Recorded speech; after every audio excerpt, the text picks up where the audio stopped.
Okay, next we're going to talk about diverse candidate slates.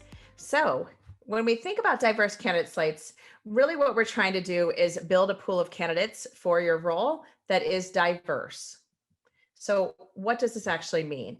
So, it's a way of building that pool of candidates, that slate of candidates that you're going to interview, and making sure that you have representation from different groups. We want to make sure that you actually have as it's called, a diverse candidate slate, because we know that's going to prove out and really it will increase the diversity on your team. When we think about the pool of candidates and what that actually looks like, there's a couple things that you might be familiar with.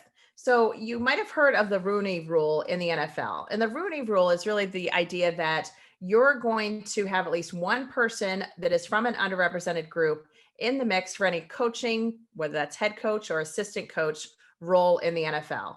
And they've been doing this for a few years and they've had some success and some things that probably need to be tweaked. So when you think about the Rooney Rule, it's one candidate from an underrepresented group. And what we now know from research that has been done and some of the studies that have been done around this concept of a diverse candidate slate, we know that the pool of candidates actually needs to contain 2 or more women and or people from underrepresented groups. We know if it's just one person, then a lot of times it's statistically impossible for that person to be hired. And so we want to make sure that we're building a pool of candidates that has 2 or more people from underrepresented groups. The goal really, and why we're trying to do this, why this is important, is we're trying to help acquire, develop, and retain top talent for all levels of the organization. So we're trying to drive really who is the best of the best that we can find and really digging in to make sure that we hire those folks so you can build an even better team. So why do we use diverse candidate slates? The first reason is basically to help mitigate similarity bias. We know that similarity bias is when folks think, okay, hey, they look like me, they have the same background that I do or the same work experience that I do, and so they must be awesome, right?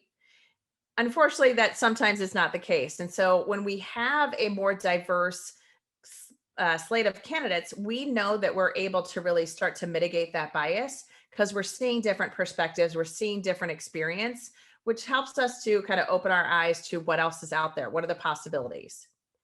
The more people that you interview that don't look like you or don't have the same experience that you do, the more likely you are to hire them or be open to hiring them. And so when we see a diverse slate of candidates, that really gives us the best folks for the role to make sure that we're driving innovation and driving bottom line results. Because we know that research has proven time and time again that diversity actually does drive better results.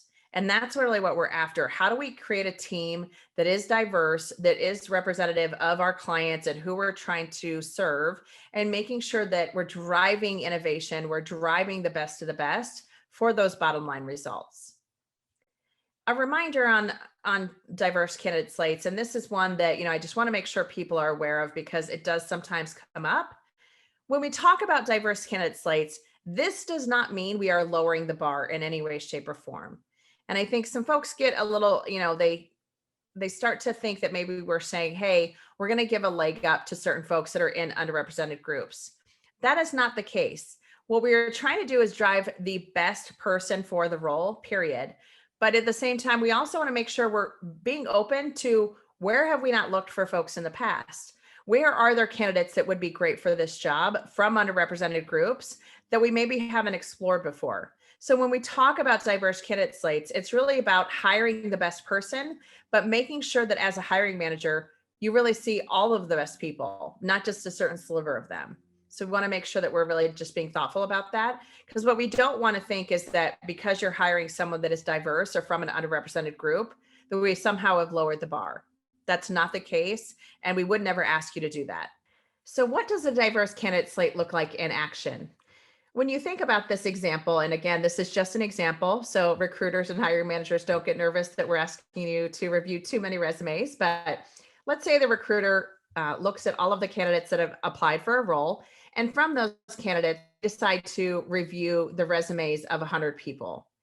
And of those 100 people or 100 candidates that they look at, they'll maybe have 20 phone screens that they'll do with candidates that qualify and that meet all of the competencies that you're looking for the role.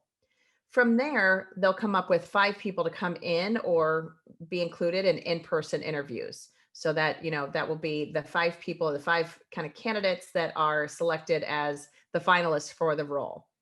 Of those 5 finalists, we want to make sure that at least 2 people are from underrepresented groups. So 2 people that are women and or from underrepresented groups. And this is just a way to ensure that that pool of candidates is definitely diverse and that you are looking at different perspectives, different ways of doing things, and again, driving innovation within your team. So thank you so much for joining us for Diverse Candidate Slates.